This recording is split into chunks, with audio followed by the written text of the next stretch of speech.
Today's lesson is called Plus Talk, Visiting the Doctor.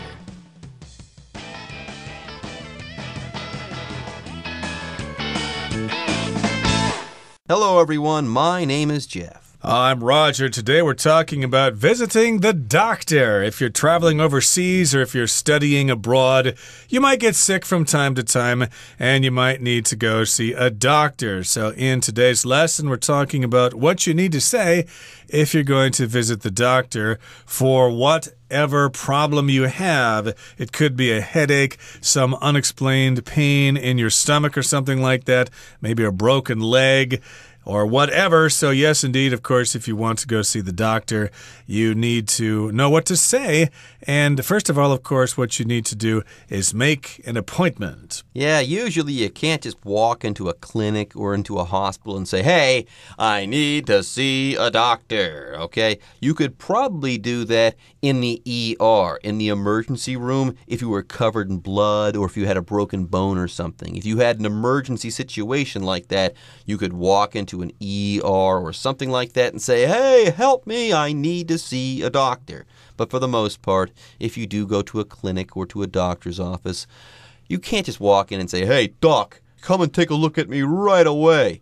You can't do that. No, no, no. You have to arrange ahead of time to see the doctor. You have to call ahead and say, is the doctor available?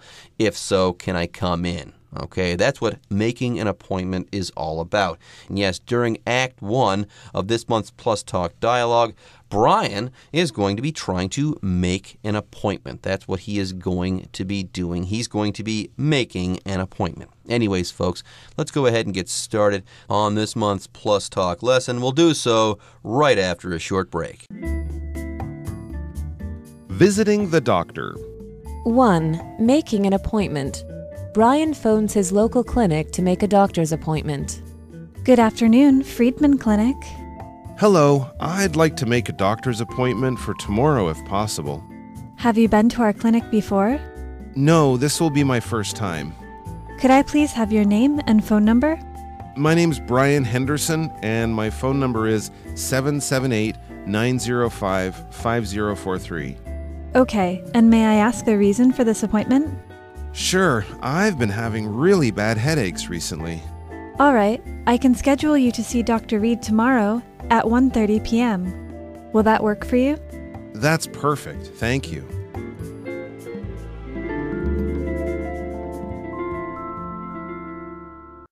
Hi, 大家好。第一部分看到的单字 headache 这个字是名词，指头痛。例如That loud music is giving me a headache. 那音乐好大声，让我头很痛。另外 headache 除了可以指头痛，还可以指令人头痛的东西，麻烦。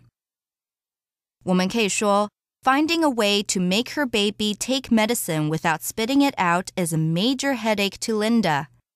要找到一个让 Linda 的宝宝吃药不吐出来的方法，是一大麻烦。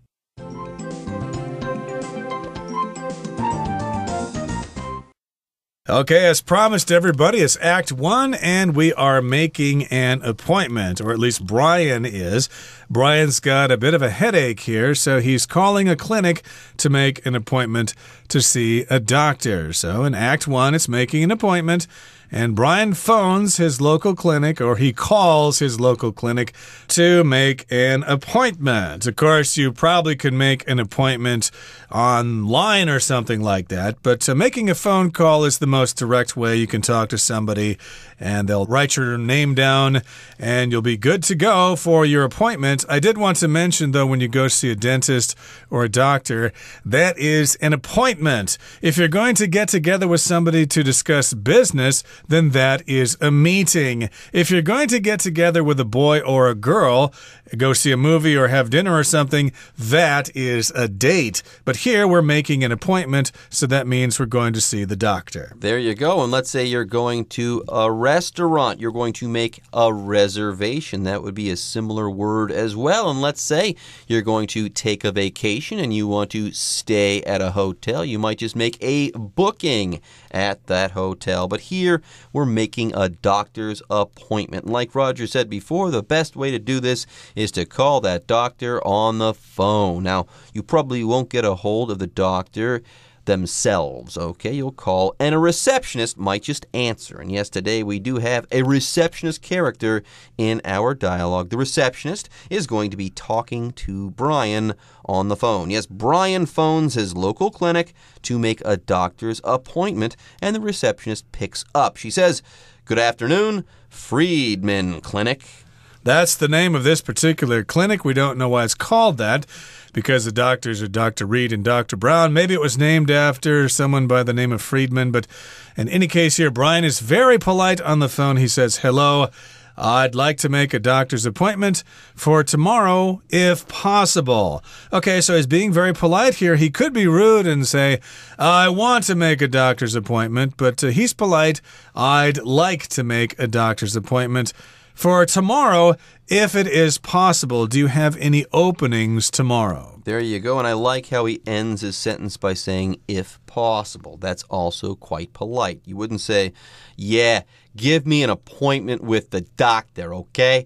No, you're saying, "Okay, please, if it's possible for you, could I make this appointment at this time?" It's a very nice and light way of doing things. Anyways, the receptionist says, "Have you been to our clinic before?" So I get the feeling as though Brian is going to have to give her some information here before he can make the appointment. And Brian says, "No, this will be my first time." And then, yes, the receptionist starts to collect information about Brian. That's right. She needs some basic information.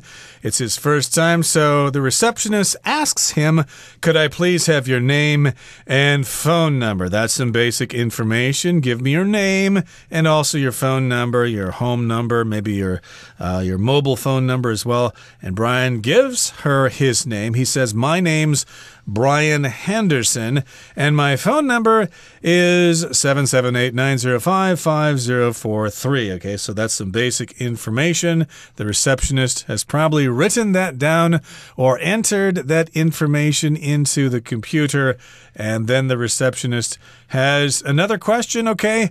And may I ask the reason for this appointment? That's also polite here. She could say, "What is the reason for your appointment? Why do you want to see the doctor?" This is polite. May I ask this? Sometimes people's medical problems are kind of personal, so she's kind of asking for permission for Brian to tell her what's wrong with him. There you go. The receptionist does not say, "So, what's wrong with you, Brian?" That would be a really impersonal and nasty way to ask about some very sensitive information. Very often, people's medical problems are quite sensitive and personal, so here the receptionist is handling things quite well. Anyways, let's go ahead and move on. The receptionist has just asked Brian what is going on with him, and Brian says, "Sure, I'll tell you. I've been having really bad headaches recently." Now, for the most part, we all know how to handle a headache. We can take some aspirin or some ibuprofen or something like that to make it go away. But if these headaches don't go away, if they keep coming back, well, that's cause for concern, and you should probably go see a doctor. Anyways, here we have the word headache. If you have a headache, you have a pain in your head. That's all there is to it. For example, my mother suffers from migraine headaches. Yes, from time to time, she gets these really bad headaches where she's very sensitive to light, and it's just terrible for her. She needs to go see the doctor for these things quite often. Right, so he gets a headache every once in a while, and he gets a lot of them, so he says headaches here in the plural. I've had bad headaches recently, and I don't know why. The receptionist understands this information and says, "All right, I can schedule you to see Dr. Reed tomorrow at 1:30 p.m. So evidently Dr. Reed has an opening tomorrow at 1:30 p.m., so Brian can come in and talk to the doctor about his headaches. Will that work for you? Is that convenient for you? Can you come in at that time? It's more than convenient for good old Brian there. He says that's perfect. Thank you.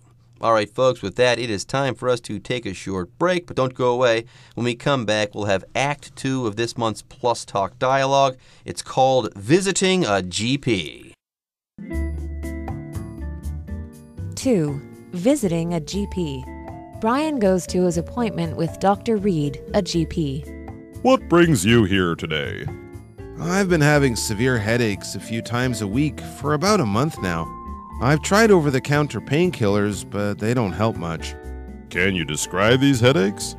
They're very sudden and so painful that I have to lie down. Have you had any other symptoms? I get a bit dizzy sometimes. I see. I think you should see a specialist. I'm going to refer you to Dr. Brown, who has a lot of experience in this area.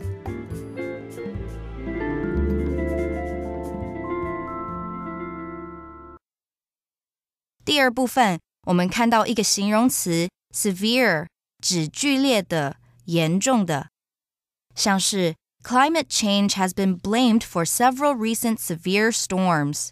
许多近来猛烈暴风雨归咎于气候变迁。另外，补充 severe 的名词 severity, S-E-V-E-R-I-T-Y, severity, 指严重性。所以可以说All her friends were shocked by the severity of her injury due to slipping off the stairs. 她所有的朋友都对她摔下楼梯而受伤的严重性感到震惊。再来，我们看到一个单字 symptom， 这个字是名词，指症状、征兆，像是 Common symptoms of the flu include coughing and sneezing. 流行性感冒常见症状包含咳嗽和打喷嚏。又或者说 Your pet parrot is exhibiting several symptoms of depression, including loss of appetite and feather plucking. 你的宠物鹦鹉正在表现出许多沮丧的症状，包含没有食欲跟拔羽毛。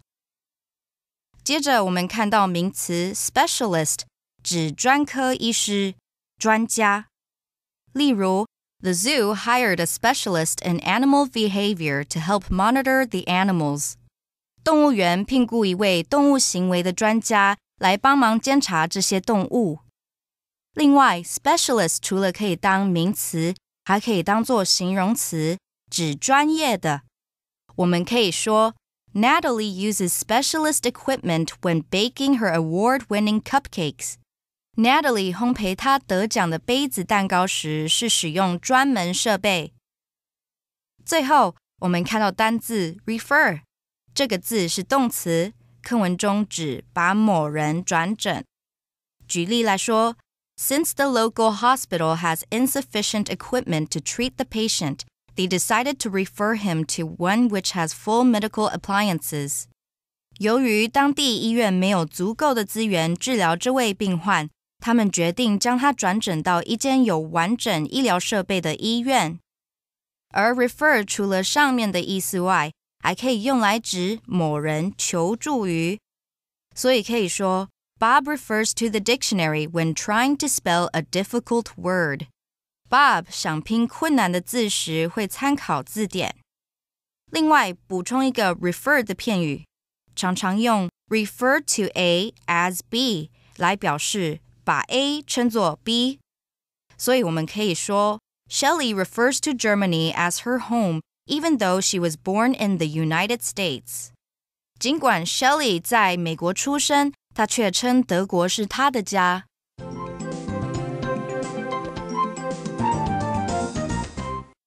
Okay, here's Act 2, and Brian goes to his appointment with Dr. Reed, a GP. That's short for general practitioner, just a regular doctor that you talk to first. And if you have a really special kind of problem, then that doctor will send you to another doctor who is a specialist. We'll get to that in just a couple of seconds here. But again, Dr. Reed is the GP, and he says, okay, what brings you here today? What seems to be the problem? What can I do for you? There you go. I guess they're sitting in a lab room there in the clinic. Brian's there, and Dr. Reed says, hey, why are you here? Tell me all about it. And Brian says, I've been having severe headaches a few times a week for about a month now. So there you go. That's what's going on with Brian. It's not one headache. It's not two headaches. He's been having headaches a few times a week, maybe 2 or more times a week for about a month now. Okay, this has been going on for quite a while, and these headaches apparently are severe. Yes, a severe something is very intense, very strong, or very great in some way. So here Brian's been having some very bad headaches, some very painful headaches. For example, for this word severe, you can say, expect severe thunderstorms in the afternoon, i.e., there will be thunderstorms, and boy, will they ever be bad. Or there will be severe weather in the future as climate change becomes more and more serious. But he's been having severe headaches a couple of times a week, and that's been going on for about a month. And he says, I've tried over-the-counter painkillers, but they don't help much. So over-the-counter painkillers or over-the-counter medications are drugs or medications that you can buy without a doctor's prescription. You can go down to your local pharmacy and pick some up. Some examples of that would be Panadol. That's a common painkiller here in Taiwan that can be bought over-the-counter. You could also buy aspirin or other various medications. There you go. Those are over-the-counter medications or OTC medications. And yes, a painkiller, by the way, is a medication or a medicine that treats pain. It makes your pain go away, usually temporarily. And apparently Brian here, though, these OTC or over-the-counter painkillers, they're not doing it, okay? They don't help much. They're not taking his pain away, so he's going to need something stronger, maybe. Anyways, Dr. Reed says, can you describe these headaches? I.e., give me more detail, tell me more. And Brian says, they're very sudden and so painful that I have to lie down. So yes, this is not a simple run-of-the-mill headache.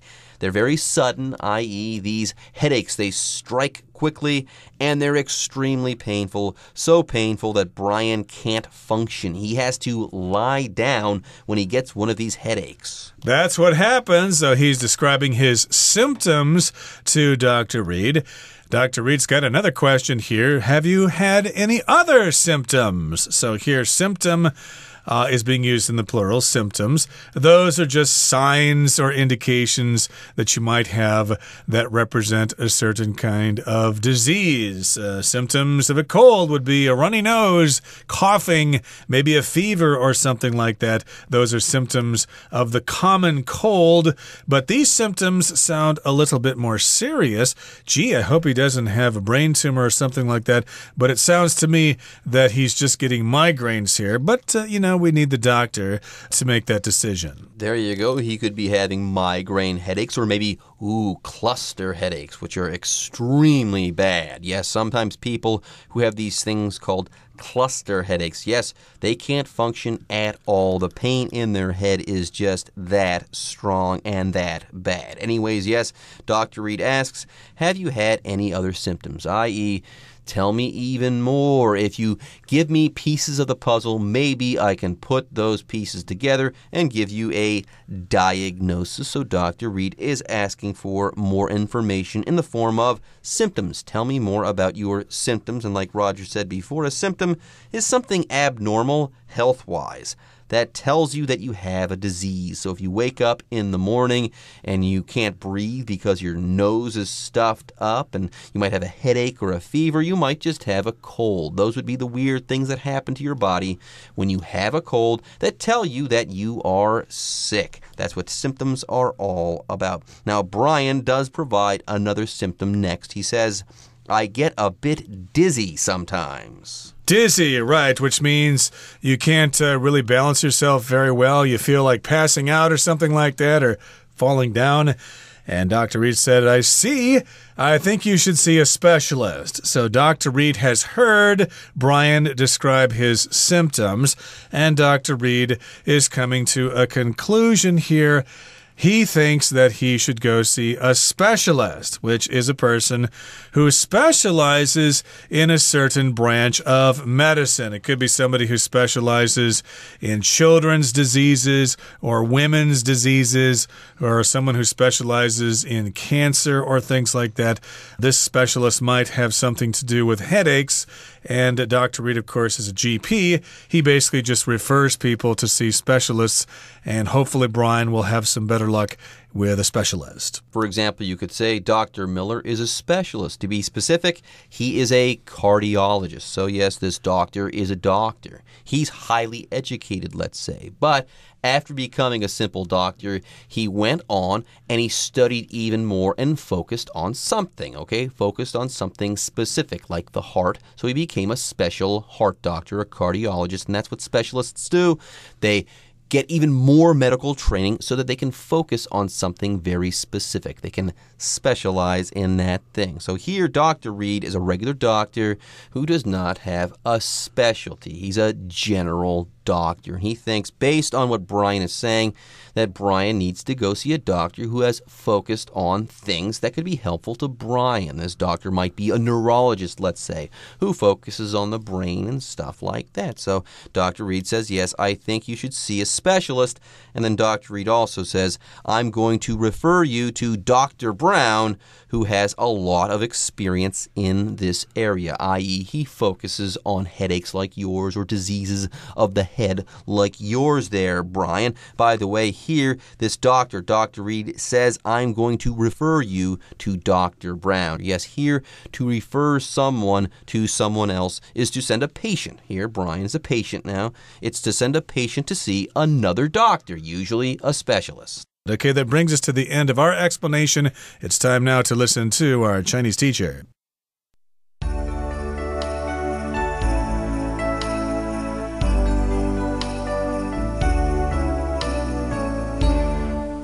各位同学大家好，我是 Hanny。 我们来看今天的文法重点。在对话的第二部分， Brian 因为头痛来加医科看诊，医生就请他描述头痛的状况。他说 They're very sudden and so painful that I have to lie down. 痛得非常突然，而且痛到我必须躺下来。好，那这边我们来介绍句型 so 加上形容词或副词搭配 that 子句，这可以用来表达如此怎么样，以至于怎么样，或是非常怎么样，结果怎么样。那这个句型就是用来强调 so 后面的形容词或是副词，来说明某个事物的程度高到造成某个结果。那么 that 子句则是用来表达那个结果，像是 Nick was so tired that he fell asleep on the bus. Nick 非常累，以至于在公车上睡着了。Jake laughed so hard that he choked on his spit. Jake 笑得很用力，以至于被自己口水呛到了。好，另外我们也可以用 such 什么什么搭配 that 子句来表达如此怎么样以至于怎么样的语义，可是它的用法不同哦。such 是用来修饰名词，那它的句型是 such a 加上形容词加上单数可数名词，或者是用 such 加上形容词搭配复数可数名词或是不可数名词，然后我们后面再用 that 子句来说明结果。像是 We had such fine weather yesterday that we spent the entire day at the beach. 昨天天气非常好，所以我们一整天都待在海边。好，那看完这两个句型，同学们一定要记得 so 后面是接形容词或副词，然后 such 后面是接名词哦。接着医生就问 Brian 有没有其他的症状，那这边他用到一个单字是 symptom， symptom 表示症状或是征兆，那我们来学它的字首字根。好 SYN 这个字首呢，表示相同、一起或是同时。当它碰到 B、M 或是 P 开头的字根的时候，这个 SYN 它就会变形成 SYM。像 symptom 它的字首就是因为 SYN 碰到 P 而变成 SYM。那这个字首呢，它表示一起，后面的 PTOM 它有掉落的意思。一起掉落，好，同学们可以试着想啊，一起发生的状况，一起落在你身上的状况。那我们从这个语义来联想到 symptom 它有症状的意思，像感冒的时候，你通常就会好几个症状一起来找你，对不对？好，顺便补充两个有相同字首的单字。第一个是 syndrome 它是拼作 syndrome， 那它的字首 syn 就表示同时， drome 表示跑步。好，当其他病症症状跟着一起跑过来，那就可以联想到 syndrome 它有并发症症候群的意思咯。好，再下一个字是 synchronize， 它是拼作 synchronise。好，它的字首 syn 表示相同， chron 表示时间，然后字尾 ize 是动词字尾，相同时间，那是不是就可以猜测出 synchronize 它有同步同时发生的意思？好，以上是今天重点整理，我们来回顾今天的单字吧。 Headache. I've had a headache all afternoon, so I think I'll go straight home after work. Severe. Angela went to the hospital because of a sudden severe pain in her stomach. Symptom. Your symptoms should go away after about a week. Specialist. My grandfather regularly goes to see a specialist for his heart condition. Refer. My doctor referred me to a physical therapist to help me recover from my injury.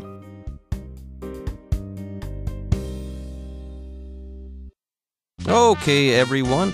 With that, today's article is now complete. But, as always, we sure hope that you guys have enjoyed reading along with us. Anyways, I'm Jeff. I am Roger. See you next time.